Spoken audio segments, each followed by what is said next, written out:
What's the coolest thing Wolverine has ever done? I'm going to paraphrase an old quote. It was from Batman to Superman. And I'm going to say the coolest thing that Wolverine has done is die.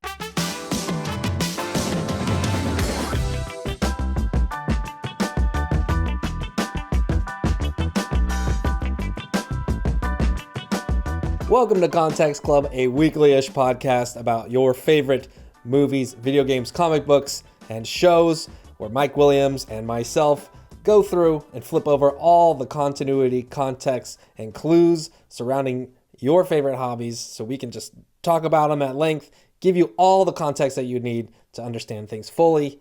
Of course, I'm Evan Campbell, and with me, as usual, I already mentioned him once today, Mike Williams. What's up, dude? How you doing? Hello, folks. I'm doing pretty well.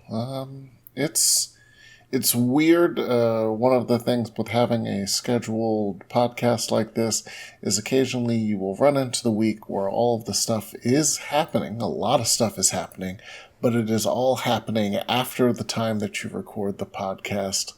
And I have podcasting friends who do on a regular basis, like Skill Up, and nothing hurts more than either A, your podcast records before everything happens, or you record the podcast and then everything happens. And so you have to wait till the next week to actually address it on the podcast. So here we are. We are in issue A, in that this week we'll see the beginning of all the Summer Games festivities, what used to be E3. We also have Star Wars The Acolyte, which is dropping on Disney Plus today as we record this. There's so much that is happening, but it is happening later in the week. So that's okay. We've got a backup plan. I think enough time has passed. We've both watched X-Men 97. We've seen all there is to see. The what do they call it? A moratorium on spoilers, I think, is up. And specifically, I'm going to say this is going to be a spoiler-filled episode. I mean, I don't know how deep into the weeds we're going to get, but we're going to just openly spoil stuff. So if you haven't finished watching X-Men 97 yet, go do that. What are you doing? Stop right now. Go watch it and then come back and listen to this show. Because we're going to just kind of, before I think we talked about the first 3 episodes, and now we can kind of talk about the full arc of the season and where it's headed and what we think's going on, talk about our favorite moments and that sort of thing. So I'm going to kick it back over to you, Mike. Where do you want to start? I guess we can, go episode by episode. So when we talked last time, I think they had aired either up to episodes 2 or 3. Yeah, I think 2, and then 3 was like that week, I think. Yeah. So the next episode, and we talked about it like real briefly, would be Life Death Part 1 and Motendo. So yes. One of those is a meaningful X-Men story arc, and the other is giving off-kilter X-Men villain Mojo a chance to shine. Mojo is one of those weird X-Men comic villains that is like, let's do something real weird and a weird tangent to get away from dealing with mutant rights and genocide and all that stuff. It is Mojo, and then the other one is Arcade, who is a similar, like, let's put the X-Men over here, they will do a thing, and then they will be let free and go off. And Motendo is a Mojo version of that storyline. Like, it puts Jubilee and Sunspot into a video game. It's supposed to be like, I don't know, 16-bit maybe? Yeah, it does look like a Super Nintendo sitting on Jubilee's desk. And it's like her and Sunspot running around, and they're like, I feel like they get like chastised or something, like, oh, you crazy kids, like, go do something else, or like, oh, don't get involved with this stuff. So Jubilee's kind of pouty, and then she's like, oh, it's my birthday, and then someone left this video game in here. And I think it does look like a classic X-Men video game that you would. I haven't like punched in on that particular shot, but it does look like it's like a specific X-Men like Super NES cart that's in there. Yeah.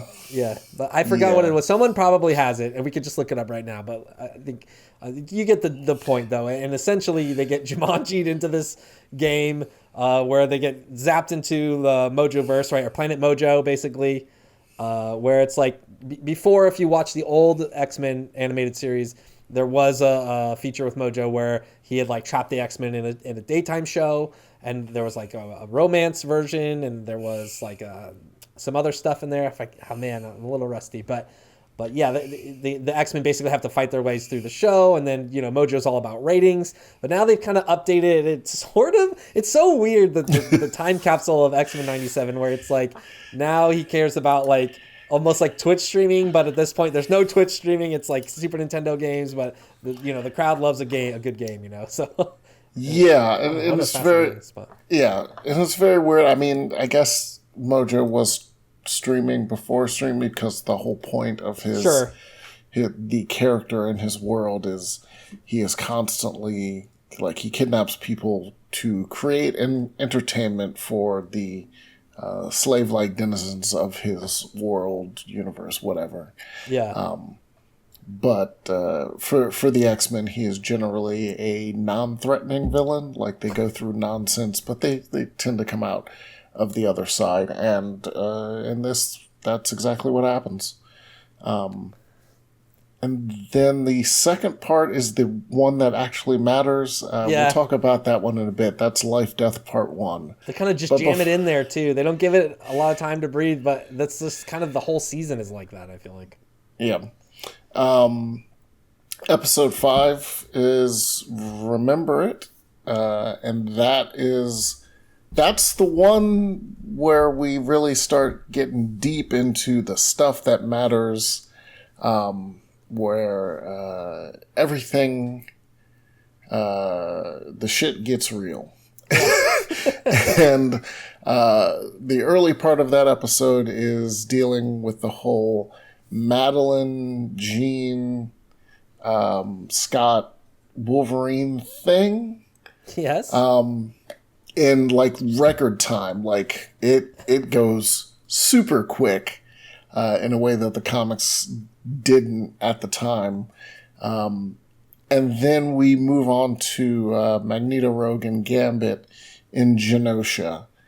And this, basically the latter half where stuff really gets real, is largely based on New X-Men number 114, the middle part of Grant Morrison's first storyline on the title, E for Extinction. And basically, this storyline is one of actually the more modern storylines that the comic pulls from. And Cassandra Nova, who is, we've talked about in regards to Deadpool and Wolverine, Xavier's Mamundrai twin sister, who he strangled in the womb, takes control of a wild master mold and sends it after the mutant sovereign nation of Genosha, where it pretty much torches everyone because most of Genosha is just the non-combat mutants. Like, there are some in the comics, Magneto's inner circle has some combat-ready mutants, but a lot of Genosha is just like I didn't realize that. Yeah, it's like non-combatants, basically. I mean, I don't know if you call them combatants because they're not technically at war. They're just being constantly harassed and are experiencing violence. But they're generally mutants that don't use their powers for violence, I guess is what you're saying, right? Yep. So when the mutants, when the Master Mold and the Wild Sentinels come, they basically just raise the entire country to the ground. And that is largely what happens in X-Men 97. They pretty much tear up the nation, and Gambit bites the big one. Yes, that's the big spoiler there, isn't it? Man, it is such a good, strong Gambit episode. And I think I mentioned this before in another show that we did, but it's just what a play. Like you've got the kind of love triangle between Rogue and Magneto and Gambit, and him trying to figure it out, and Rogue being kind of confused by her feelings, and then seems like she's about to come around, and then she kind of doesn't, and she kind of does, and then it's like Gambit's time to shine. He's like, all hell breaks loose, and Gambit's going to step up to the plate. We have all kind of maybe experienced in life this moment where you're working on something with a group of people, and somebody just really comes through and kind of saves the day. And that was Gambit here with Master Mold, kind of sacrificing himself essentially to kind of bring the whole thing down at a certain point. And yeah, we lose the Raging Cajun, as he's known. Yeah, and we have two like sort of love stories here at the very beginning in the speed run. Jean gets a little like, man, I don't really know me and Madeline. I don't know what about all this stuff. She kisses like you can't Wolverine. tell each other apart, right? Like their Right. memories are mixed together. They don't know who's actually the clone. Or they do know, but then they like starts to blend together, and they're like, "What does that mean to have a clone? If I have her memories, like, Right. is that it's sentient life, obviously, and then the implications of that are complicated. They're complex, right? So to have an extension of yourself, of experiences you didn't live, so like, yeah, there's a lot of that conflict. And then she kisses Wolverine, and Wolverine decides that he's a bro. Unlike some other adaptations, he's like, nah, girl, you gotta go talk to your man Cyclops. Yeah. And they do more, I guess, on that vein later, but pretty much after that, the Cyclops Jean Grey thing is solved, even though it really shouldn't be. Mm-hmm. Yeah, they do kind of just like patch it up nicely, where they I guess the way they resolve it is they kind of just like agree to kind of coexist, like in a way, and like recognize each other as both like not pertinent, but just as a crucial part of their lived experience, and just say like, this is my life now, and then they kind of like, it's like a kumbaya type of situation where they're like all the conflict has kind of faded away, even though like Cyclops was cheating technically with Madeline Pryor, but who he was with for years before. It's really and he thought it was Jean, and Madeline knew she wasn't Jean, and it's nonsense. And then the romantic drama later is Magneto, Rogue, and Gambit, and Magneto drops down his best game. It's like, hey girl, I can touch you. Isn't that hot? And Rogue does kiss him, and then she's like, I'm not feeling it though. Like, this feels like I'm kissing my dad. I should go tell Gambit. But of course, by that time, Gambit's like, oh, my life is over because the one girl that I truly loved is all over Magneto. Mm-hmm. And unfortunately, he dies before he can find out that Rogue kind of really loves him. Yeah, broke it off with Magneto. It's almost frustrating from that perspective where you get like, we've experienced this in other films and stuff too, where like, it's like almost as if someone had a terrible parent and then they die, and then it's like, oh, weren't they such a great parent or something like that? Like, it's like this kind of revisionist, but yeah, she does have the full arc where she's gonna denounce him, but then it's like, once we lose Gambit, we'll get into it in future episodes, but just loses it, right? That's something that worth entertaining. We'll talk about in the next coming episodes. But yeah, she doesn't tell Gambit in time. Gambit, of course, sacrifices himself. He gives her like one last goodbye, essentially, before he rides off and just ignites a motorcycle, right, into the Master Mold, basically. Yeah, he charges a motorcycle to explode, and then chain reaction. Even though he probably could just charge the Master Mold itself. I don't know. There's always like Sentinels have anti-mutant defenses, but he's Gambit. Gambit is one of the stronger mutants when he's unbound, I shall say. Yeah, we've talked about that too before. But yeah, I feel like the kind of Stan Lee rules apply. Like whoever's gonna win is who needs to win to tell the story, right? Like I'm gonna bring some of this up back later with the Wolverine arc, because I feel like just the character. I know, if you're a big long time comic book reader, it's like enough of Wolverine already. But for me, who mostly experienced him in the animation, the shows, I want to see my dude doing awesome things, being all cranky and stuff, and running off on his own and being Wolverine. But we'll get into that later. But yeah, like I feel like he got done dirty. We called it in those first 2 episodes. I was like, what's going on here? And then throughout, it's kind of the same. But go on. We're at Gambit's death, basically, I think. Oh, and Yeah. also, have I missed any covers? Because we had prepared some covers. We do have covers. So the first one was the New X-Men 114. Sure, let's take a look at that. Is it this So one that's the page. But go back to the cover itself. It's probably before. Oh, we probably missed it. It's like Big Wolverine Head by Frank Quietly. Okay. There it that is. Sorry. One. So that's the actual issue, which was the second issue of Grant Morrison and Frank Quietly's run on New X-Men, kicking off a new era. That is Grubby Wolverine. Yep. There it is. And if you go back to the page itself, here we are. This is from the end of that issue, and the first panel there, the extermination event underway, is actually somewhat replicated in the show itself. Like that one sentinel in the front is shown sort of in that pose in the show. But this is the extermination of Genosha. You don't really see a ton of it. It's like 3 pages in total. And Xavier is like lamenting the massive death toll of millions of lives, and then the next issue sort of picks up in the ashes of Genosha. So that was a pretty big moment, killing all those mutants. But it's probably one of the furthest forward storylines that the show pulls from. It starts a lot of 90s. And then, of course, the next issue, go back to the Life Death cover. This one? No, that one.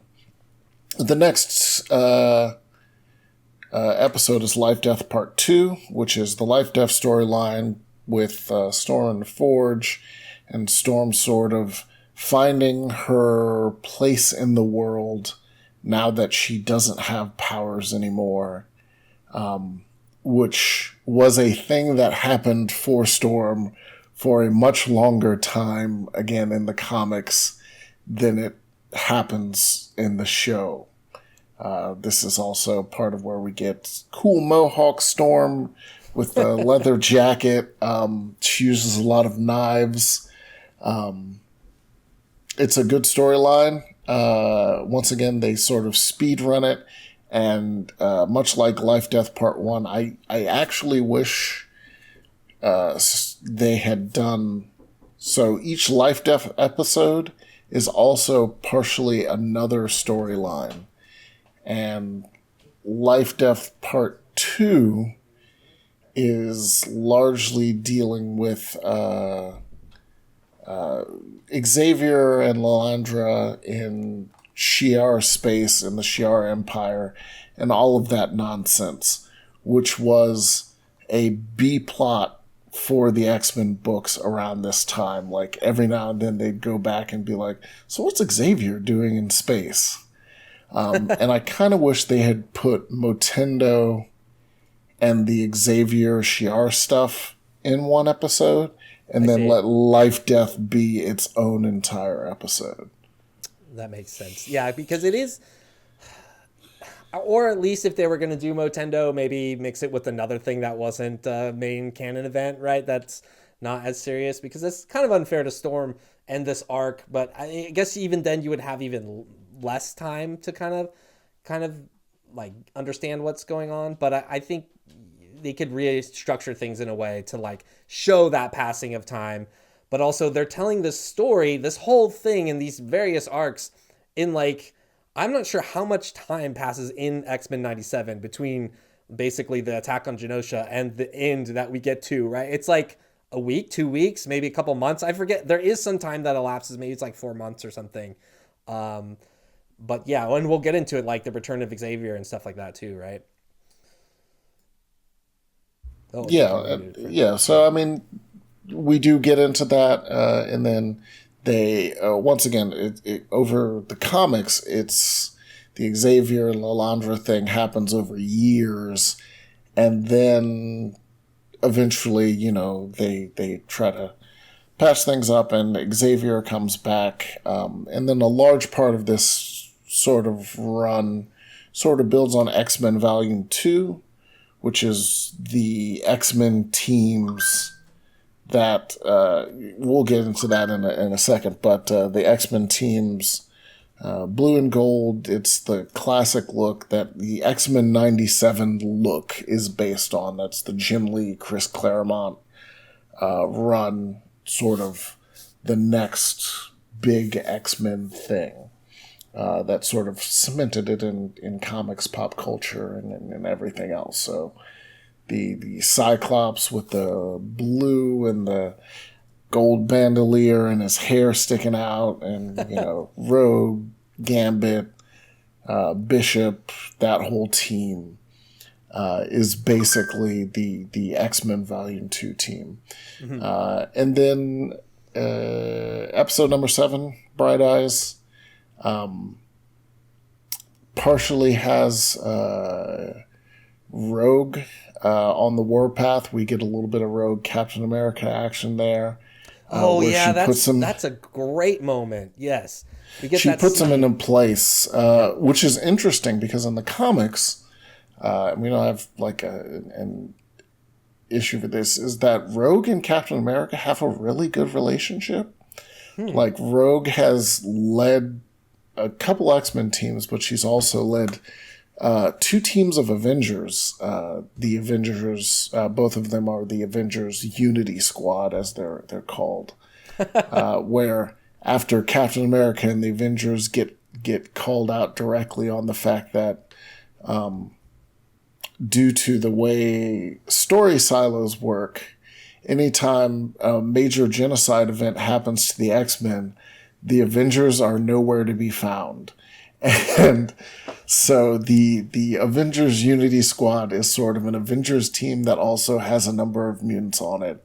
And in 2 of those cases, Rogue has led the team, with Captain America signing off or being on the team. And so Rogue and Steve Rogers actually have a pretty good relationship in the comics.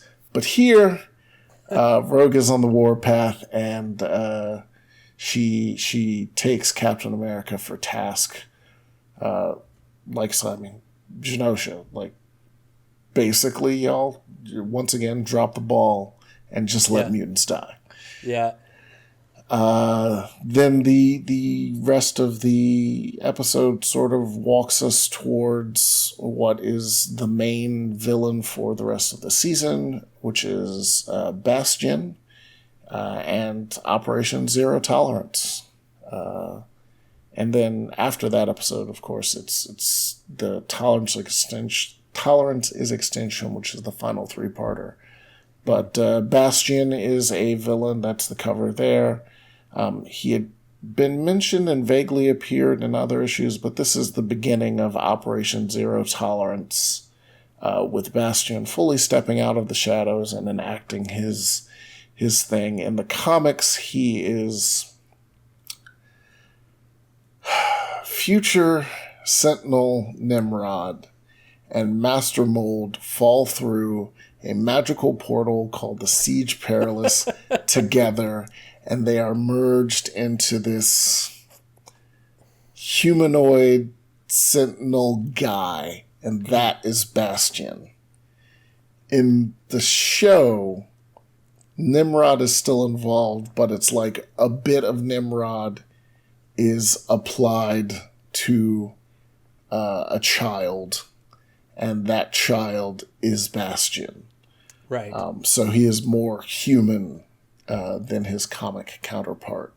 But at the end of the day, his plan is mostly the same, which is that Bastion infects a whole bunch of people and turns them into what are called Prime Sentinels, which are smaller humanoid sentinels rather than the big purple and magenta guys that you normally Big lumbering robots, with the tentacle fingers and stuff.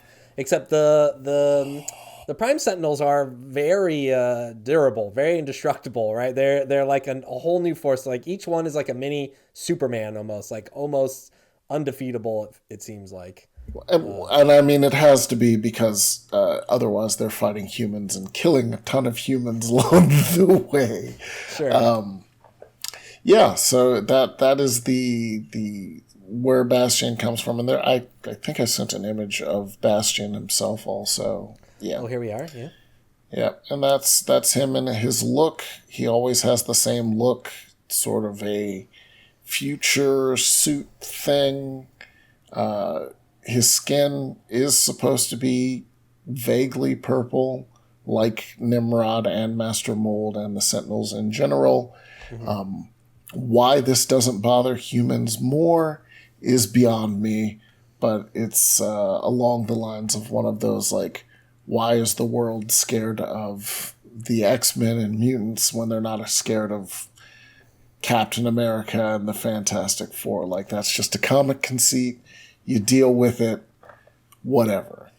Well, they're also like different narrative paths, right? And before we had everything kind of merged together in these shared universes, they existed in their own versions of the world, you know. And I know the crossovers have been happening for a long time, but you know, if you think about the approach to X-Men in like the after like civil rights movements and after just like stuff that's like tearing the country apart, basically, for that fiction to kind of, you know, mirror reality in that way, I feel like is probably, I'm not like a super good comics historian, but I do understand like the kind of timeline there and how almost in the way that like how X-Men came as kind of commentary on that stuff. I mean, there's like Watchmen, which is like a meta commentary on superhero comics in general, right? So there's a lot of different layers at play when it comes to these comics. Obviously, you've been following a much longer time, so you're keeping track of all these different threads and things.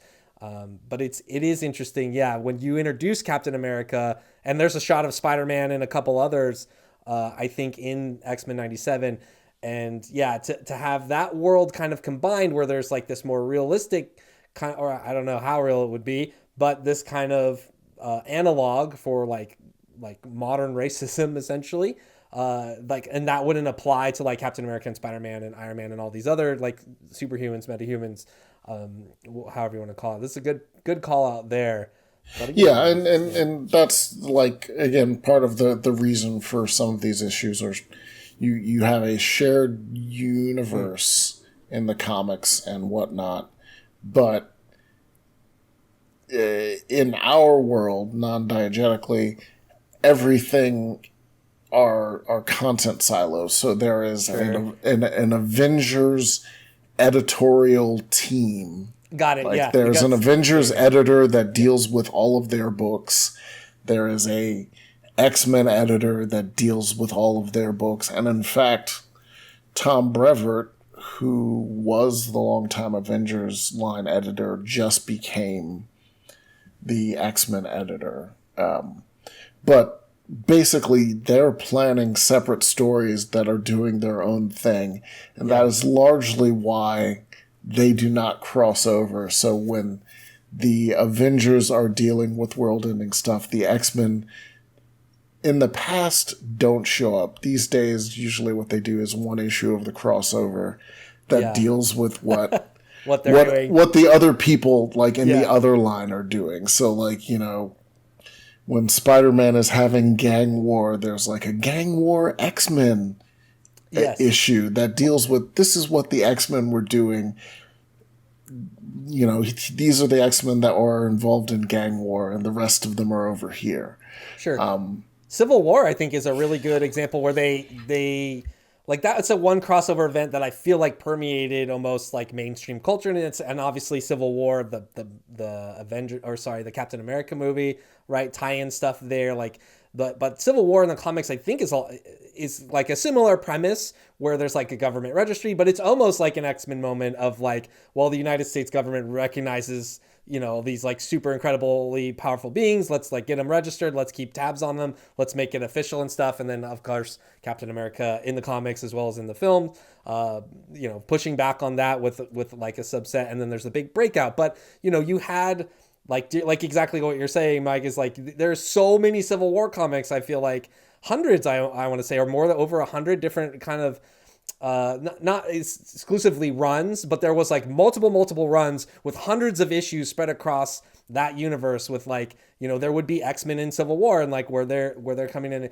And so like, yeah, those editors that you're talking about for like the Avengers team and the X-Men team, they all have to like collaborate and figure the crossover stuff out. And then they're also talking with future writers who are going to take the books on after to say like, this is canon now. Like, this is the history of these characters. This is what gets retconned. And this is like what you have to work with going forward. So it's always been fascinating to me, like how comic books works on that level. But yeah, I think like if you need a good touchstone for how those crossover events kind of worked and how you could see people kind of going back and forth, Civil War is a good place to start with that. Yeah, and I sent you like literally what I was talking about. Civil War is one example of that. In that yes. There is the Civil War storyline, which is really an Avengers storyline, and then there is Civil War X-Men, which is a mini series that it's just about this is what's happening to the X-Men during an Avengers storyline. Yeah, I remember these blue covers, man, seeing them in the comic book store. Yep. Pretty neat. So, and they tend to do now, that's what they tend to do now.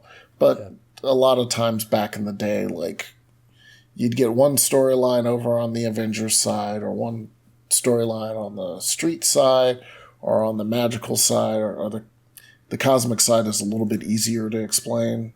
Sure. They're off in space, but, Avengers and X-Men are two of the sides that are like, you guys should probably be closer, and New York they're not because sorry, go ahead. Because they're not because editors have their own shit to worry about. But yeah, that ends up being a lot of good drama, and the drama, getting back to the show, is what happens here. In that, in a world with Avengers, a genocide is happening in Africa. That feels like an Avengers thing. They don't do anything.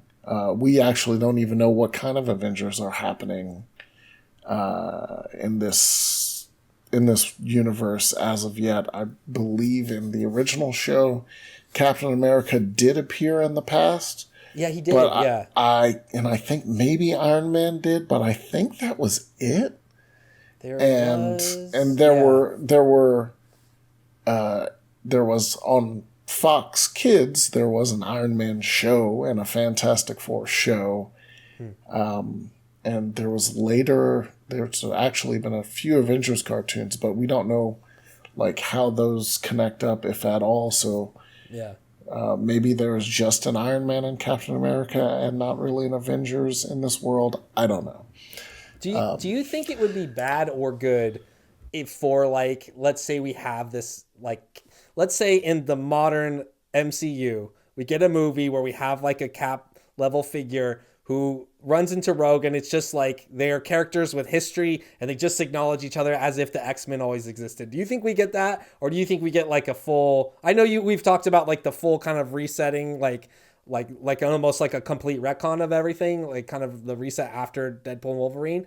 But do you think we get that kind of a situation, or do you think is it going to be like they have, like if we see an X-Men or like a Rogue or a Beast, for example, it's like the history's always been there? Or do you think it's like, oh, well, who are these weird people? And they try and introduce X-Men as like a new type of phenomenon in the world?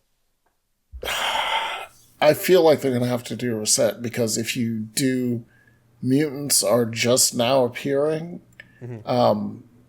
then you still have to deal with some mutants like Wolverine who are supposed to have been around for a while. Yes, for sure, yeah. Like if Wolverine is what he is, and they're, as with every adaptation, they're going to do Wolverine, like part of that character is he's been around, he was a 1800s, guy. Yeah, he Yeah. was a guy. He had powers already. Then they improved him with technology, and that's the whole Weapon X thing. And again, Weapon X is one of those things that you need mutants to have been around for a while. So I think they're probably going to do a reality merge. As we said, Fantastic Four is clearly from some sort of other reality, and a Fantastic Four type team didn't exist previously like you had in the MCU, the old Hank Pym and Janet Van Dyne, but they were sort of explained away as having been mostly covert heroes. Yeah. So that's how you sort of like, okay. Yeah, we didn't hear about the people whose only real power was they became small. Small. Yeah. Sure. Yeah. All right. Let's move on, I guess. Where are we? Episode 7 and moving into 8, I think. We are moving into the 8, 9, and 10, which is the three-parter. And basically, like everything else, this is molding a couple of different storylines together. It's Operation Zero Tolerance and the issue that you have open right there, which is in the middle of the crossover, is called Fatal Attractions. And is all about Magneto deciding that enough is enough for the 12th time.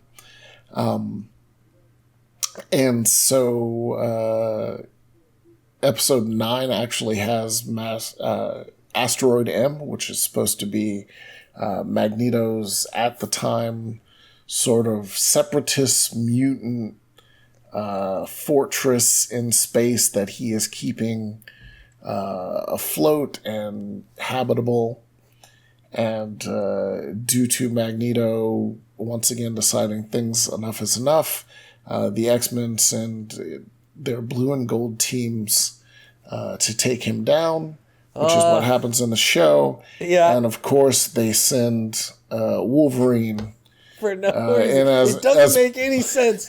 Why do you send the guy with metal bones to on the mission with the guy who can control metal? So the interesting thing is they could have, at least in the show at some point, they could have established that like not every metal is ferrous. Like not every metal is magnetically controlled. So they could have established in the show that adamantium is not and then it would have made, but they wanted to do this moment. And this moment comes after years and years of Magneto and Wolverine scrapping. And then Magneto is just like, you know what? Yeah. I'm done with this. And there's a page from inside that issue that, once again, they pretty much do wholesale in the show. It even looks kind of similar. I think they kind of, like in this comic book panel here, it looks incredible. Like it looks how it should, but I think in the translation some of it gets lost in the show, or you might not even realize what's happening, right? Like the way it's animated and stuff. It might be one of the weaker adaptation aspects of the show, like aside from like Wolverine kind of just always being like a little kid in the backseat of the Blackbird for pretty much the whole season. He does get one standout moment where he's fighting Sentinel Primes with Nightcrawler, which rules, and they're like he's like falling through the sky, basically tearing Sentinel Primes and you apart. get to see Nightcrawler's powers from Nightcrawler's perspective. Yes, absolutely, and that all is really good. But it's kind of this team up buddy moment, which like Wolverine is a great team up character. Like whenever you team him up with another character and they go on a romp, like it's always like good, not necessarily like buddy cop vibes, but I think like buddy cop vibes or like two friends getting into trouble type of vibes. So it's cool to see kind of Nightcrawler show up and the Wolverine team up there. But yeah, like then we kind of jump past episode 8 where we kind of have this revelation that Magneto's actually alive. He didn't die on the attack on Genosha. It's like the big reveal of Bastion and all that. But yeah, just sending Wolverine to fight Magneto always seemed like a bad idea to me. I know it's been in comics for a long time, and we build up to this really important moment in comics where where Magneto's like, you know what, man, I'm just done, like you said, and then he rips out all the adamantium, and then we get Bone Claw Wolverine, which is just like, man, like this Oh, character. I should have brought an image of that. Yes, there is a. So immediately after this, the storyline is that Wolverine was so injured that he sort of reverts, and not only does he become Bone Claw Wolverine, but he becomes mostly feral. Yeah. Like he doesn't have a nose and shit, and the sort of plot is, you know, like he's like a almost Caliban like figure, where he's just like a little beast man that they send. Like, you know, he follows them because he knows who they are, but he doesn't really talk. He looks weird. It's not a great Terrifying. era. It's awesome. Yeah, it's so cool. It's just like a really good concept and idea of just like, well, what would happen if he lost his adamantium? And it's like, no, he's got bone claws under there, obviously, because they're coated in adamantium. And then there's the other premise there too, right, Mike? And correct me if I'm wrong, but the idea that Wolverine's like healing factor and his mutant power spends so much time like fighting back adamantium poisoning. I'm not sure how real this is, but I've seen some of this stuff and heard friends talk about it, that he's actually like way, way, way stronger. So now that he doesn't have to deal with that anymore, like his powers are just like punching through the roof, like in a new and different way. And that's also really exciting because anytime we get a mutant who has like an evolution of their powers or an addition of their powers or something unknown about them show up, it changes the dynamics, and that's super fun. That kind of storytelling is super fun. Cause and effect. Yeah, no, and it's a whole storyline. I don't know if they're going to do it in the show. I found let me see if I can find an image of this yet. And you know what gets me about that part in the show that messed me up, dude, is like even this part where they're essentially saying like they even mess up one of Wolverine's taglines where it's like, I think it's Cyclops or someone else's, or maybe it's Beast. They're like, now Wolverine, you need to do what you do best. And then he's like, you need to heal. And I'm just like, oh, I hate this. But like the show and the episode up to that point, it's all really good still. It's all great. But just like all these little dings at like kind of just Wolverine misses, I guess. I'm being really picky and like pedantic about the way they represented this character. Like everything else about the show, I think is just pretty much phenomenal. Yeah, so like I said, in the comics, and I sent over an image, they do feral Wolverine for a while, and then eventually they fix that. Yeah, that's feral Wolverine with his weird no-nose thing. Then they fix that, and he still has bone claws for a while. Like, he is Wolverine without the adamantium. Which is, I think, where the show... I don't think the show is going to do weird feral Wolverine. And if it does, it's X-Men 97, and it'll do it for, like, 15 minutes, 10 minutes. Like 10, 15 minutes, and then it'll be done, and he'll be Wolverine with no adamantium and sort of dealing with that. And eventually he does get the metal back, but that's a storyline for another time. And once again, X-Men 97 is a storyline that could happen in an entire episode. Because we sprint through everything. But yeah, then in regards to sort of Magneto crossing a line, Xavier is like, you know what?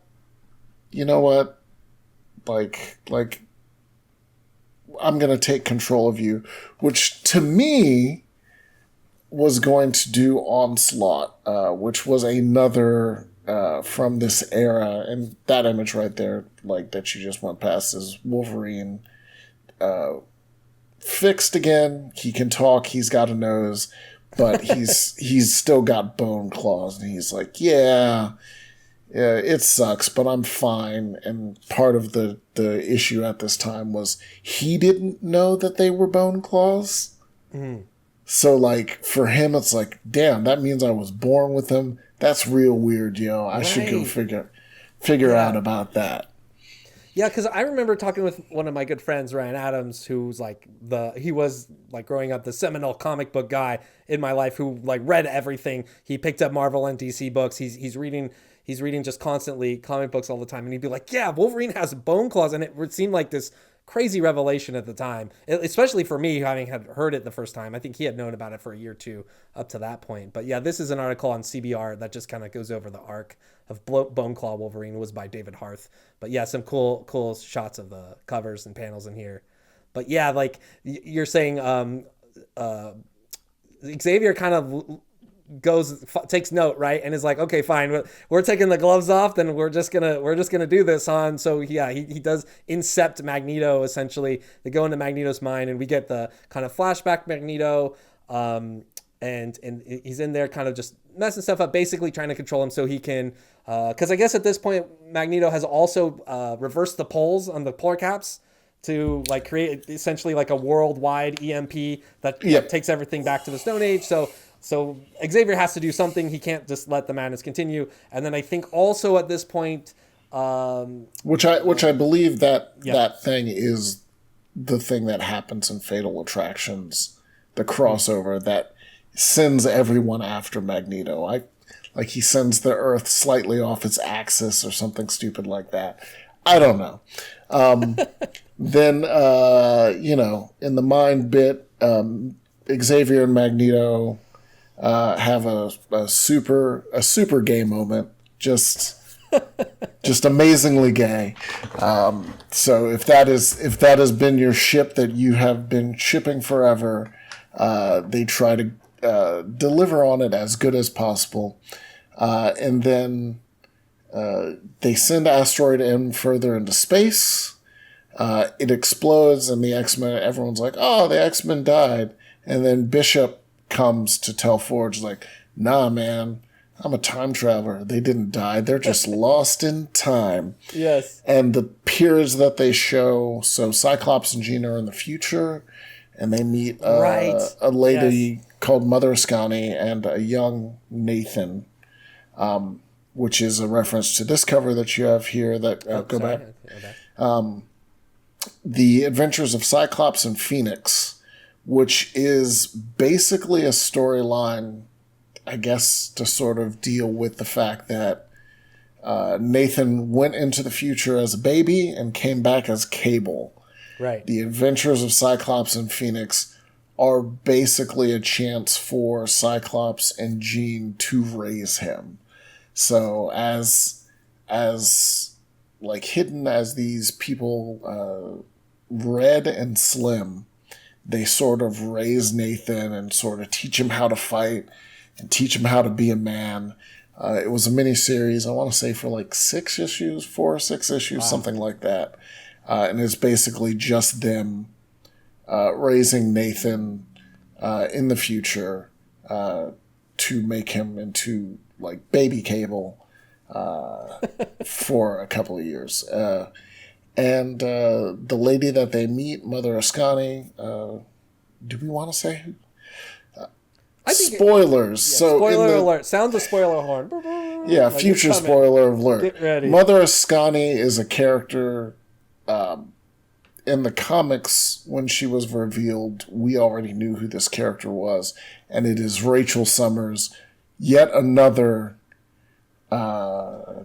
time lost, alternate reality displaced Summers kid. So Rachel is Scott and Jean's kid from the Days of Future Past timeline, I think. Anyways, Mother Ascani is her, so it is basically her and a weird Phoenix cult raising her baby brother. And yeah, the Summers family is real weird. It is. Anyways, Rogue, Nightcrawler, Beast, Xavier, and Magneto end up in ancient Egypt, where they meet Apocalypse, which is a reference. Go back. One more. This one? That one. Which is a reference to this miniseries, The Rise of Apocalypse, which basically goes into Apocalypse's backstory and explains why he's such a punk. Basically, he was born in Egypt with white skin and blue weird stuff on his lips, so everyone hated him, but he had powers. First mutant, whatever. A bunch of stuff. It's so dismissive of this origin story for all of the mutants. Yeah. Did you not like it? Did it not land? It's a fine miniseries. It's fine. Whatever. It's basically the Scorpion King. Just Yes. It's the Scorpion King. And I think this was before the Scorpion King, so technically the Scorpion King is this. Oh wow. Yeah, it's What's a fun movie, man? he's a weird dude, and he rises by being better than everyone else in Egypt. And none of the other X-Men were involved in this mini, but they're probably going to do this storyline with the X-Men that got sent there. But what's wild about that is if like history plays out the way it plays out, the X-Men will fail. Like they won't be able to like not revert, but they won't be able to like all of Xavier's kind of philosophizing and kind of peacemaking is probably going to fall apart because we know like we've seen Apocalypse already in the future. One of the clips that we get is, and I don't know if we want to go there yet, but we see Apocalypse standing over a grave, right? In current day. Yes, and that is the mid-credit scene, Apocalypse in current day, because again, Apocalypse was a villain that they had fought in the X-Men, the animated series proper. Yes. So obviously, if they try to stop him, it's not going to work. And Apocalypse has Gambit's like burned playing card, and that is definitely a reference to this. A storyline that started in this issue, X-Men 183, and this was yet another return of Apocalypse, but this time his horsemen were Sunfire as, I believe, Famine, Polaris, Magneto's on and off again daughter, I believe she is firmly a daughter now, as Pestilence, and Gambit as the Horseman of Death. And we actually have an image, once again, spoilers, of Leather Daddy black skin Gambit with the white hair. There he is. As his Horseman of Death. Now, in the comics, there's a whole bunch of nonsense to get Gambit to this point. But in the show, this is obviously straightforward. Gambit is dead. Apocalypse will probably bring him back to life, and then he will be a villain for all of a single episode, because as we've joked many times, X-Men 97 moves at high speed. Yes. So yeah, in the comics, it's like two different personalities. There's like Gambit, and then Death is like actually like a vague separate personality, and whatever. This is Gambit with the training wheels off, and he is a fearsome foe for a while at least. That would be incredibly scary. Yeah, someone who can make anything explode. That's touching kinetically, right? Like that would be a Horseman of Death for sure. I have a question. Is it like in like Apocalypse lore? Does the person that's always the Horseman of Death have to be dead and resurrected, or is that just something that seemed to happen this time? That just seemed to happen this time. Okay. This was post-Decimation, which was post the House of M. So House of M ends with Scarlet Witch saying no more mutants. Right. Decimation is like only 1/10 of the mutants exist. And by this time, I want to say... Gambit was alive, but he was on the outs with the X-Men. Sunfire had lost his legs and his powers. And I want to say Polaris was also depowered. And so and their war was a guy named Gazer, who's like a real small niche character. But the basic point was most of these horsemen were mutants that were depowered in some way. And so, like, no, you don't have to be dead. Archangel didn't die. So Angel became Archangel because he was turned into Archangel by Apocalypse. Right. And they did touch on that in the old animated series too. Like they do like a Four Horsemen of the Apocalypse type arc where that does happen, but I know it's a little bit different than how it goes down in the comics, right? Yeah, no, he usually they're alive. He puts them in a thing. They get like an extra jacked up version of whatever their power is, related to whatever horseman they're supposed to be. And so also I have another question since you've brought up Sunfire a couple of times. We hadn't seen him in X-Men 97 at all, right? Like he does become a horseman for Apocalypse at some point, I think. Is that's what you're referencing, right? He is Sunfire is a horseman of Apocalypse for this version. He is Famine to Gambit's death. Okay. So, like, if you go back to the cover. Oh, sure. This one with the one on the horse. That's Sunfire there. Oh, in the back here. Yes. And do you think we don't get that swapped with like a Sunspot situation? Do you think they're going to bring in Sunfire? Like, I mean, they could. Do we get a Psylocke? What do you think is happening? There's so many directions. There have been so many Apocalypse Horsemen over the years. They're not going to do Gazer. No one gives a flying shit about Gazer. But join the club. They can do Sunfire, Archangel, some other. They can do a whole bunch of mixes and come up with a familiar team. A lot of the point of this arc was largely to get Sunfire to the super cool version that he was in Age of Apocalypse, which is an alt reality X-Men crossover thing that happened much earlier, in between sort of when this issue came out and the Jim Lee stuff. So they just wanted to get that super cool Sunfire into the classic Marvel universe, and Sunfire before then was not that cool. Good to point out. I think we've got almost everything. We did skip over the part where Mr. Sinister gets his butt kicked a little bit there. I admit I probably skipped over that because I was a little disappointed. Like, he was fine. I don't know why he was really involved. There was nothing that Mr. Sinister added to this plot line. Well, outside the Madeline Pryor stuff, and then that kind of wraps up in a weird way. So you don't need to really bring him back. You could just have him show up, in a later season or something. You could have him show up in the Goblin Queen episode. And again, why she called the Goblin Queen in the comics, that made sense. Here, it's just a thing. Whatever. But Sinister as a part of Bastion's team overall plan, whatever. And also, I'm more used to the current comics version of Mr. Sinister, who is a lot more camp, I'd say.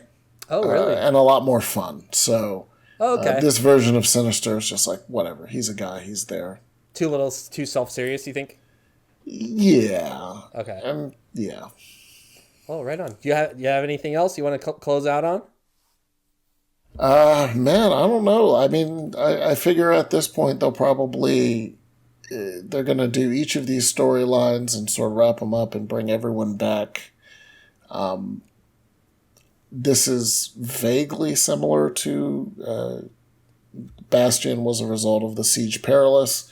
This is vaguely similar to the whole X-Men Siege Perilous over arc storyline, where the X-Men were sort of separated and in different places and sort of doing their own specific things, and then eventually they came back together as a team. So maybe they'll do that. As to which stories that they're going to cover after that, again, when Xavier took over Magneto, I assume this was going to herald Onslaught, who is sort of this entity that is the combination of Xavier and Magneto's worst impulses. Who knows if that will happen? There's still like years of storylines for them to mine, even at the breakneck pace that they're doing it. Yeah. Yeah, it definitely seems that way. And it seems like they could go any one direction. I mean, they can have a whole season of bespoke episodes of one-offs. It doesn't seem like they're going that way. There's a lot of different threads now that have come apart, and they need to tie them back together in order to have the team all back together again. I kind of hope we get that season 3 Castlevania moment where you've got these characters experiencing different stories, and then it kind of builds up, and then the season finale, you kind of get that reunite hype going. But like you said, the pace is breakneck, so they could wrap up all those threads in the next episode if they want to. They've been doing a pretty good job at it so far, and it's been entertaining, so I'll give it that. Do you think that there's like any other specific directions or call outs you think you'll have for like a season 2 or season 3 outside of the things you already mentioned? Any other I guess a better question is, what would you like to see them kind of adapt? That's a good question. What I'd honestly I want to see them keep adapting stuff, but I also kind of want to see them tear off into their own direction. It was a great season, but part of it for me was also as immediately as such and such appears, I was like, oh, this is Operation Zero Tolerance. Oh, this is E for Extinction. Like tearing off more into their own, what do your X-Men costumes look like? We started with the 97 outfits. Yeah. Then we saw, depending on who they were, either a more nostalgic version of the outfit. Jubilee's is actually from later with Generation X. I'd like to see maybe New Mutants, but yeah, throw me some swerves, stuff I'm not expecting. I didn't expect Gambit to die, but as soon as Gambit died, I was like, oh, they're going to do the Gambit death storyline. Yeah, I think it's kind of fun in that way to be able to piece those together, to put those pieces together in that way. But I also can see how it get a little bit tiring if you know every single thing that's going to happen, so with no surprises left. So yeah, I mean, that's always what I'm asking for with anything. Surprise me. That's kind of what people really want. Yeah, and I mean, it looks great. The animation is fantastic. Oh, yeah. The direction of certain scenes and the fight scenes is just great. So keep doing more of that. Surprise me a little bit. Don't necessarily take directly from storylines. More mixes are probably the way to go. And then they give you real brief teases of Spider-Man. Captain America had a larger part, but they gave you a tease of Spider-Man. Show me what the rest of the Marvel universe for this X-Men looks like. Dude, that would be cool. Yeah, to just see a fully realized symbiotic Marvel universe. Do you think that, this is my last question, do you think that X-Men 97 kind of approaches that stuff and adapting these stories better than the MCU has so far? Because there's been a lot of liberties taken, but obviously they did it to great success, right? People love those Marvel movies. I mean, up to Endgame at the very least was a huge cultural phenomenon, internationally even. So do you think that they're swinging the same kind of level of punches with X-Men 97, or do you think just the scale makes it it makes it impossible to kind of compare?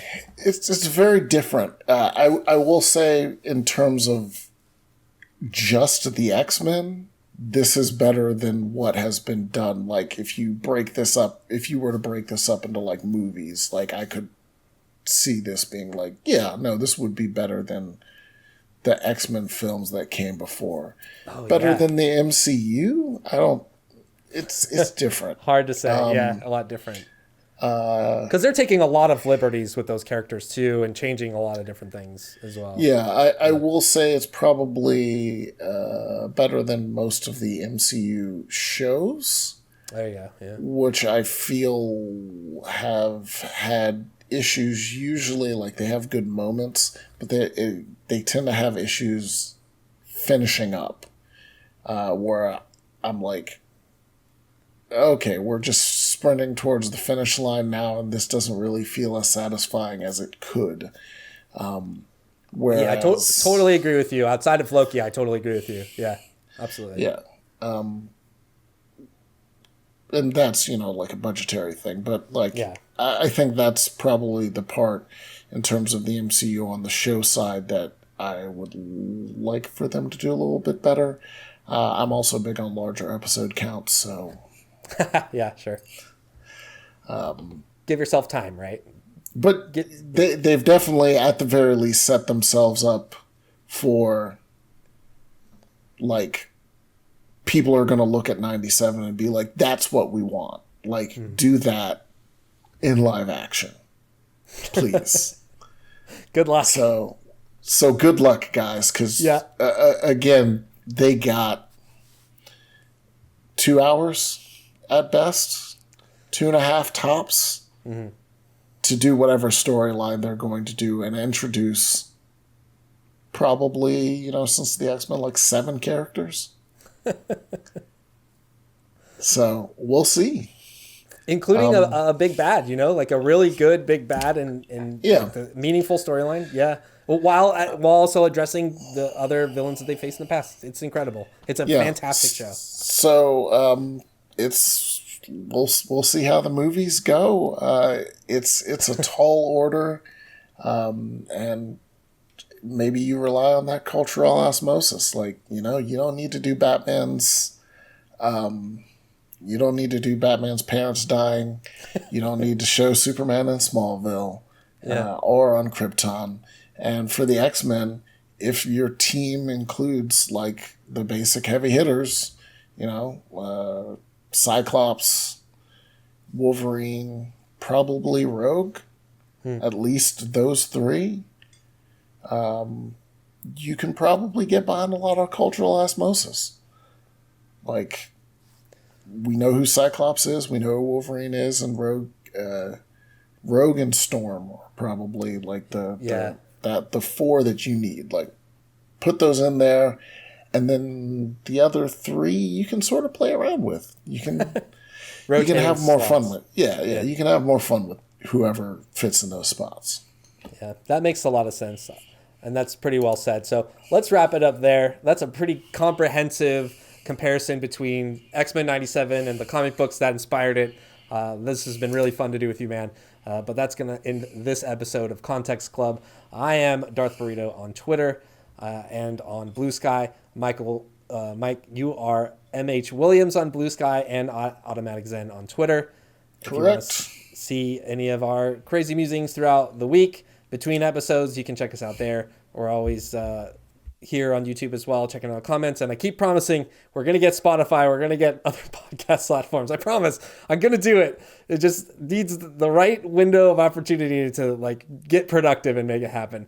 It's coming, guys. It's coming. I promise. I'm going to try not to promise that another week after SGF. By the next time we do one of these, we should be good to go on those other platforms. I'm hoping. Hope of hopes. Anyways, thank you so much for watching, and we'll catch you next time.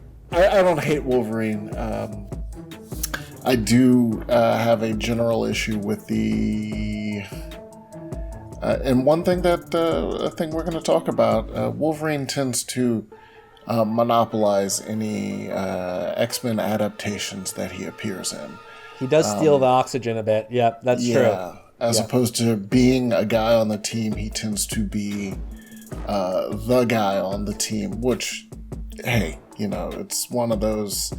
He's one of the big 3, arguably big 4 now, that, Batman, Spider-Man, Wolverine, at this point, probably Venom, like characters that can just carry whatever. Like, their comics will always sell.